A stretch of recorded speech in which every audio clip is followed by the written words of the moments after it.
Welcome to another episode of Kentucky Brew Review. I'm Still Reserve. Special K. I'm Indy. And tonight we're going to be doing Ommegang Pale Sour Ale. This is a limited time beer. It's a delightfully tart and refreshing pale ale with a golden hue, white head, gently malty balance, and tartness and sweetness. It's 11.2 ounce bottle and it's 6.9% alcohol by volume. It says serve at 40 degrees Fahrenheit, which is about what this is. Pour slowly, it's not to disturb the yeast sediment.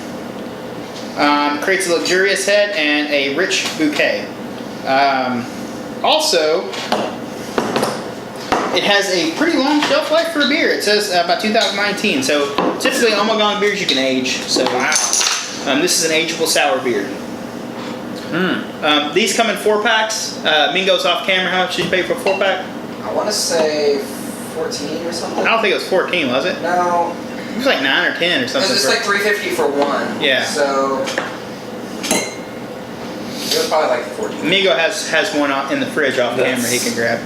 Yeah, that is mine. No, that's mine. That's the 40. You get one on the 39. It recommends to drink it out of a tulip glass. We have tulip glasses, but this is close enough to a tulip glass. So it's gloss. It smells good. Yeah, Ommegangs always have a lot of yeast at the bottom, so you want to try not to disturb it. So you don't roll them. Some beers you roll before you. Sometimes, yeah, you don't need to roll them because you'll just see the sediment built up. All right, so it's a little bit cloudy. Carbonation is light going towards medium. Head is it's nice and floofy. Slightly off white. And it's staying. The head's staying too. Get yourself Oh, to a smell glass. first, bro. Come on. I was Smell. I got the bottle that works. Smell it. I already smelled. It smelled good. Right there. Get a little tartness. Oh, you're gonna pour it for me. Look at this. Gotcha. Almost like some sort of a berry or some sort of berry tartness. Not sure. I want to say citrusy. I think almost like a cranberry or something in the scent. Would you agree, cranberry? Like Yeah. Yeah.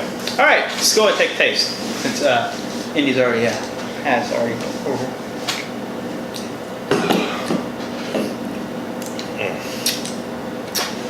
Very tart up front. But not as tart as past sour beers we've had. This is more, on the tamer side of the sour. You can't tell it's almost 7% either. It's pretty No, good. It tastes good. Yeah. And that's what I like about sour beers. I've had some that have been 10. Yeah. There's no way you can tell. You're just like, oh my god, this is so good. So yeah, you get a little bit of a tartness and sweetness up front, and it finishes with just a hint of maltiness in the back. It's very clean though in the finish. It's going towards dry, but it's not quite there. Like this is if you wanted to get into sour beers, try this first. Hoppiness, not really any there to speak of. Yeah. But it's to be expected in a sour beer. It's very well balanced. Oh yeah. Not overly sour. Not too bitter, not too sweet. This is a really great balance. Ommegang is typically kind of expensive, and this is an 11.2 ounce bottle, which is a European bottle size, even though this brewery is based in New York, which is kind of weird. But Ommegang's like that. Yeah. They're different than your regular brewery. And if I'm drinking Ommegang, I like their bombers, their bigger bottles. Oh yeah. Like, at least same time every year, I get a Game of Thrones theme Ommegang. Yeah. Except So this past year I swear my car just kept multiplying with the same bomber. It's not too sour, yeah.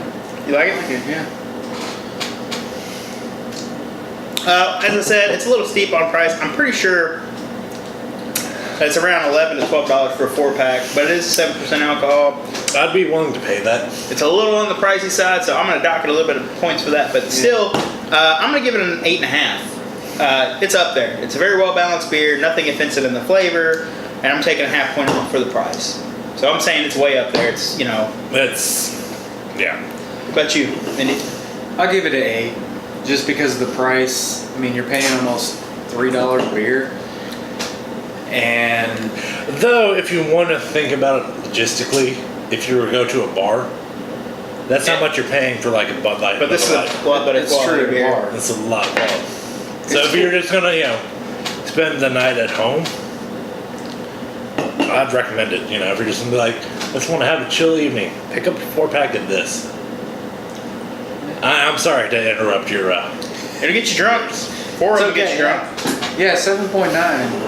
6.9, but yeah. 6.9, yeah. It's Four of them get close drunk. enough to 7. I also like the fact that it's ageable. Oh yeah. I'd love to try to age a sour beer. It's higher than your normal beer. For sure. But definitely very, very clean all around. It's just really well balanced. It really is. I'm gonna be right there with you, Special K, and give this an 8.5. Like, wish it was just a little bit more sour. But that's because I personally love sour. So I am. Interestingly enough, I had a guy at the liquor barn recommend this one, and I've been looking at it for a while, but I didn't want to make the plunge, so I made Mingo buy it. So. Smart move. He's a newbie. He can do that. Well, let's be fair. Me and Radar buy a majority of the beer, so I'll occasionally be like, hey, go buy this. Well, and to be fair, you just wanted me to buy a single. They didn't have singles. Yeah. So I went ahead and bought the 4-pack. I mean, you can break it up. They don't care. Yeah, no. They don't. Still. They really don't. I was like, I was thinking about still though. I was like, still love sour beers. I mean, any sour beers we get, we drink, and I love them too. So. Exactly. All right, recommend it. Would you recommend this beer to somebody? I'd recommend it, but for myself, I would want a little more sweet than sour. But that's my preference. Yeah, understandable. And there are some more sour beers out there that are not quite. This is just, I think it's perfect sour. everything for me. But yeah, I would recommend it too if you're into sour beers. Yeah. It's not as fruity as you would expect it to be. Like I feel like I'm getting a hint of cranberry in there. There's something in there, something fruity. But would you recommend it? I think we already know I would, and I kind of interrupted Indy's rating there to explain how I would recommend it, and whatnot. Look what brewery that says. Look what it's bottled by. Leafman's. You know what Leafman's makes? And Duval. They both make sour beers. Sour. Very expensive. But sour yes, beers. I'd totally recommend this. Give it a try. If you love sour beers, you'll love this. Give it a try. Yep.